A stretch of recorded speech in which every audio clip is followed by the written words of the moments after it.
Okay,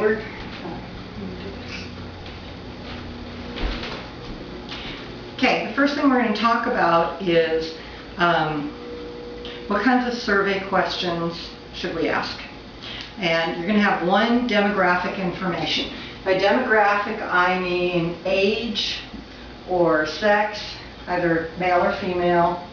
Don't make it more complicated than that one. Age range, sex. You might want to ask income level. So all of those, whichever one you think is going to most impact your data. So let's say I'm asking about having a smartphone. So the first thing I'm going to ask, if you're asking age, be real careful. You want to pick enough different age groups, but you also want to make sure you're grouping logically. If you're under 18, that's going to catch everybody under age 18. Okay, you don't want to say 10 to 18 or 15 to 18, or you just want to say 18 and under. If you want to limit this to 10 to 18 or 15 to 18, because let's face it, people who are under 15 aren't paying for it themselves. Their parents are, so you may not even want to include that data. So that's your choice. Then you're going to go 19 to 20, let's do 21. That's kind of a nice age group break, or 18. So 18 to 21, maybe 22 to 35, or maybe you want to do 25. It depends. Don't break it down too much. 30, 31 to 40. We're getting into quite a few now. I have more than 5. You really want to stick to probably 5 age groups. So you might even want to make this 31 to 50, and you might want to make this over 50. My point is those are your choices, but notice I've included all of the age groups at this point, and some are going to make more sense for your particular topic. So you're just going to have to be the judge of that. Male, female is a real easy one.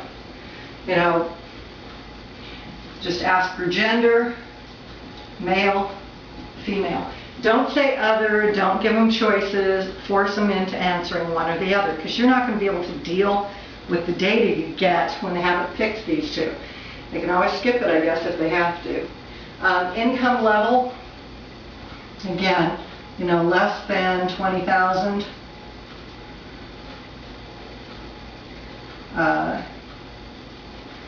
$20,001 to, or actually we could put this one as 20 since we said less than 20 here. 20,000 to 30,000. You might want to make that higher.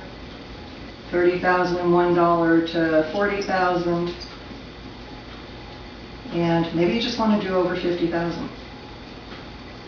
And I didn't have my 40,000 in here, sorry. 40,001 to 50,000. Okay, and then over 40,000. So I have 1, 2, 3, 4, 5 income groups. This data is going to be very easy to track now over onto a chart. Okay, whatever type of Excel chart I decide to do this data with. Okay, so what makes up a good question? You do not want to ask open-ended questions. It's probably better if you don't ask too many yes-no questions, but you have 10 questions. One of them is going to be demographic information. Do not pick more than that. I've made mine in my past. I've had my in-class students do more than one. They do 2. Those are really hard to correlate, and I'm there to help them. So since you're online, let's go ahead and just pick one demographic. And then your next question, what cell phone do you use? Cell phone provider. And name the biggies. AT&T, Verizon, Sprint, I don't know who else is out there, T-Mobile. And after you list the ones you think are the most popular, just say other. Always have an other category. You want to make sure you can capture your data for those people who have some other type of service. You could even have on here, don't forget, don't own a cell phone. And when they have something like this, they don't own a cell phone, go ahead and tell them to thank them for their time and skip the rest of the survey. There is no point for them to continue. So thank you for your time. Skip to end, submit. Okay, so give them some nice directions if they pick up. Okay. All right, so now we've got 2 questions down. We know their provider, we know their demographic information. What else could we pick? Okay, 3rd question we might want to know. Okay, do they own a smartphone?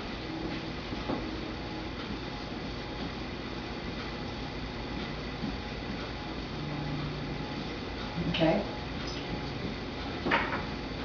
A is yes, B is no. Again, if they don't own a smartphone, and the next 3 questions have to do with doing internet and Facebook and all kinds of things on their phone, they don't have the capability if they don't have a smartphone. So, and you might even kind of explain what a smartphone is. Sometimes people don't really know. So iPhone, BlackBerry.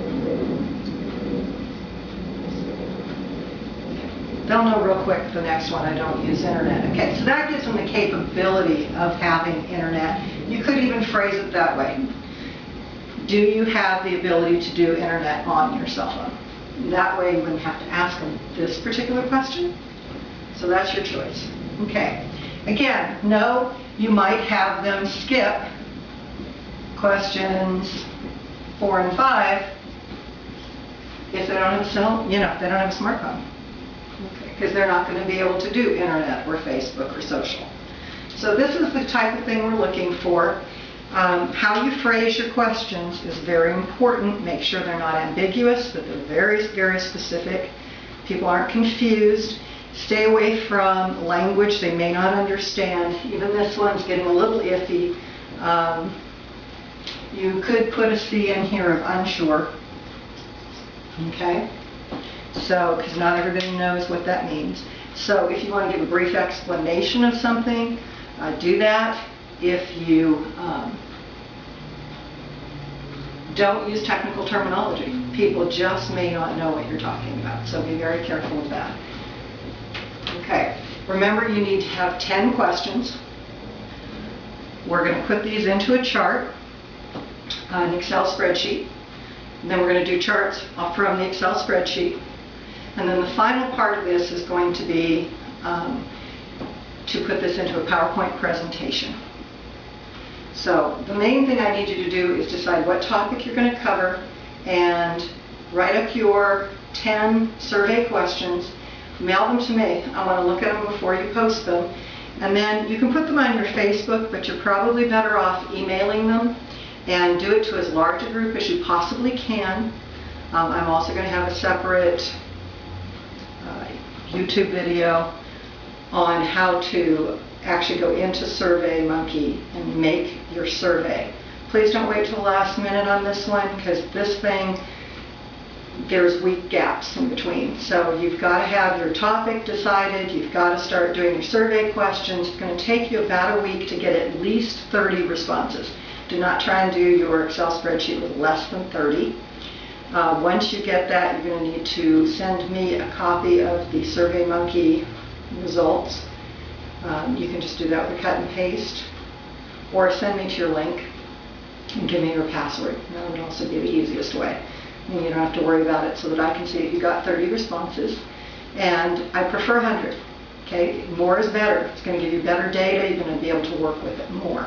You can see if you only have 30 responses and you have 5 cell phone providers and demographic information, it's not going to give you very much data to work with. So beware of that. So anyway, call me if you have any questions, and or call your instructor if you're not in my class.